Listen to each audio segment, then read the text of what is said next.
Hey guys, good morning. Morning for me anyway. Don't know when you're watching this video. This is my ugly sweater Saturday edition of Nuggets of Gold.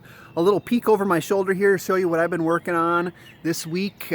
Tilling up the perfectly healthy lawn to try to get some garden action going for the Gold family. We'll see how that goes this week. A little swing around for the sunrise.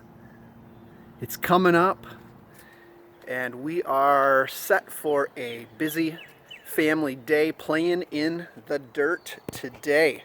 But before we get to dirt, I want to hang out with you guys. I want to hear God's word along with you. So let's do it. Let's go. Here we go again.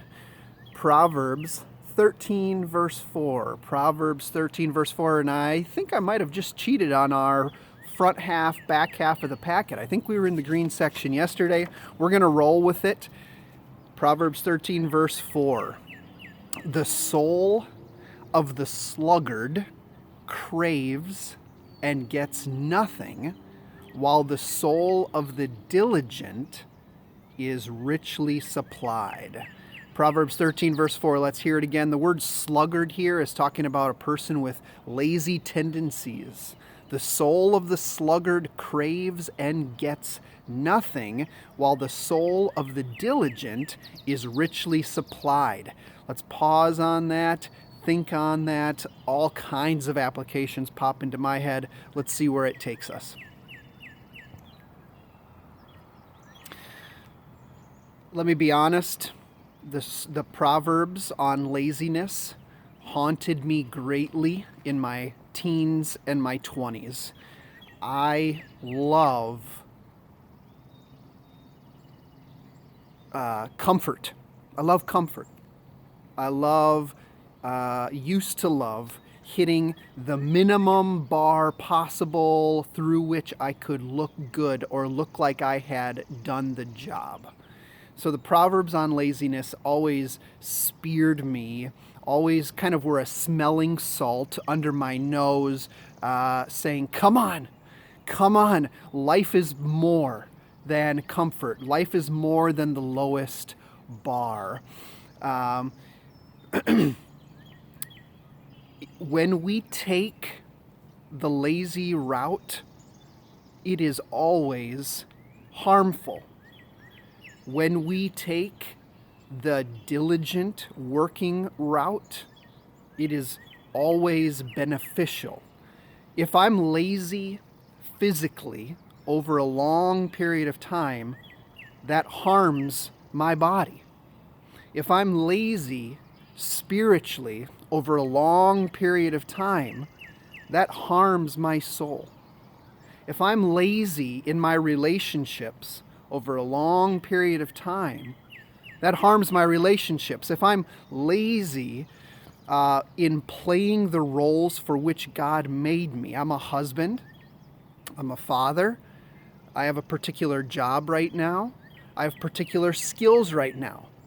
If I'm lazy in any of those roles, it's harmful. It's not just harmful to me, it's harmful to my wife. If I'm lazy in my role as a husband, it's harmful to my kids. If I'm lazy in my role as a dad, it's harmful to my employer. And so on and so on and so on.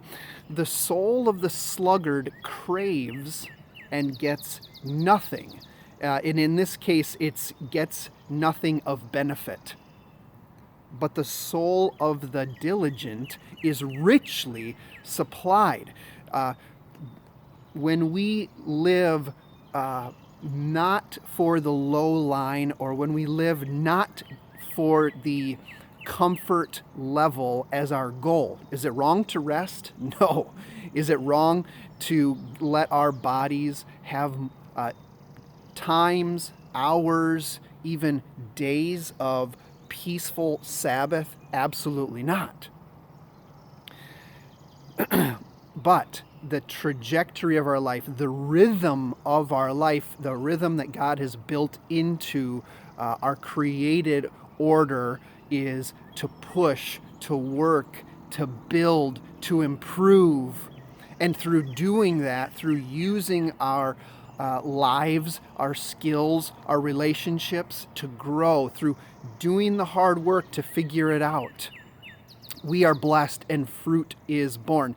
This is ironic. I showed you the garden at the beginning of this video before I opened this packet. The garden is desirable. I enjoy it, but my body doesn't love it. And my kids, who I've recruited to help with some of the shoveling of manure and dirt last night, they weren't cheering.